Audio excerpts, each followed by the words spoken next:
சொல்ல சொல்ல கேட்காம அதுங்க ரெண்டையும் உள்ள கூட்டு வந்துட்டீங்க. அப்பாக்காக தான் நான் அதை சதிச்சுக்கிட்டு இருந்தா இப்ப நம்ம ரூமத்துக்கு அதுங்களுக்கு கொடுக்குறீங்க. இதையும் பார்த்துட்டு நான் சும்மா இருக்கணும்?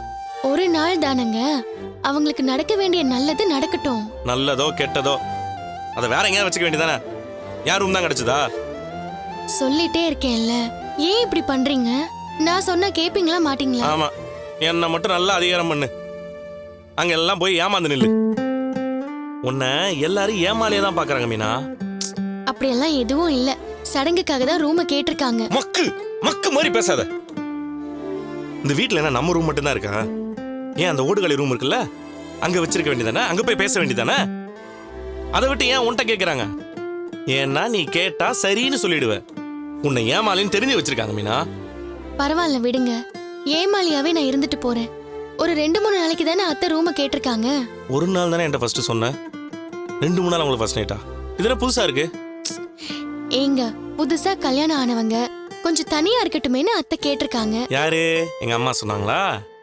அவங்கள பத்தியும் உனக்கு தெரியல. இப்படியே சொல்லி உன்னை வெளில அனுப்பிடுவாங்க மீனா.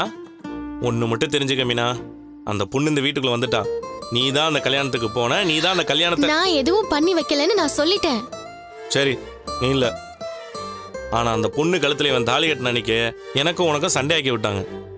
2-3 நாள் உங்க அம்மா வீட்டுல தானே போய் உட்காந்துருந்த. இப்ப அந்த வீட்டுக்கு வந்து சேர்ந்துட்டா, நீ ஒரு ரூமை விட்டு வெளில வந்துட்ட. இன்னும் கொஞ்சம் தூரம் தான் மீனா, அப்படியே போனா தெருவுக்கு போக வேண்டியதான். ஏங்க அப்படியெல்லாம் பேசுறீங்க? கொஞ்சம் விட்டு கொடுக்கவும் பொறுத்து போகவும் கத்துக்கோங்க. 1000 கண்ணதாசன் பாட்டு கேட்டிருக்கீங்கல்ல, அவர் ஒரு பாட்டுல கூட இதை சொல்லிருக்க மாட்டாரா என்ன? கோவப்படாத, நிதானமா இரு, எல்லாரையும் சகிச்சுக்கிட்டு அனுசரிச்சு போன்னு. அப்படிலாம் ஒன்றும் அவர் சொல்லல. நீ ஒன்றும் அவருக்காக பாட்டு எழுதாத. சொன்னா புரிஞ்சுக்க மாட்டேங்கிறீங்க. எனக்கு ஒன்றும் புரிய வேணாமா. உனக்கு தான் மனுஷங்களை பத்தி தெரியல. இந்த பொண்ணு சரியான விஷப்பாட்டி. உனக்கு ஒரு நாள் அதால பிரச்சனை வரும்போது அப்பதான் நான் சொல்றது உனக்கு புரியும். என்ன கேட்டிருக்க? ஏங்க ஏங்க எங்க போறீங்க? ரூமுக்கு தான். அதான் வேண்டான்னு சொல்றேன்ல. நான் ஒன்னும் அங்க போய் படுத்து தூங்குறதுக்கு போல, பாய எடுக்க போறேன். எப்படியும் உள்ள போய் படுக்க முடியாது. தெய்வம் தந்த வீடு வீதி இருக்குன்னு அன்னைக்கே கண்ணதாசன் சொல்லி வச்சிருக்காரு. வீதியில போய் படுக்க போறீங்க? நான் ஏன் வீதியில போய் படுக்கணும்? மேல போய் படுத்து தூங்குவேன். எனக்கு அது மேல இடம் இருக்குது. உனக்கு நம்ம கேட்டு கிட்ட வராண்டா இருக்குது தெரியுமா? அங்கதான் நினைக்கிறேன். எதுக்கும் கேட்டுக்க.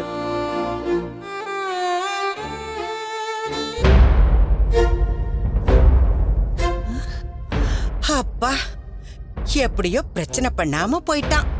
ரூம் கிடைச்சிருச்சு, அது போதும்.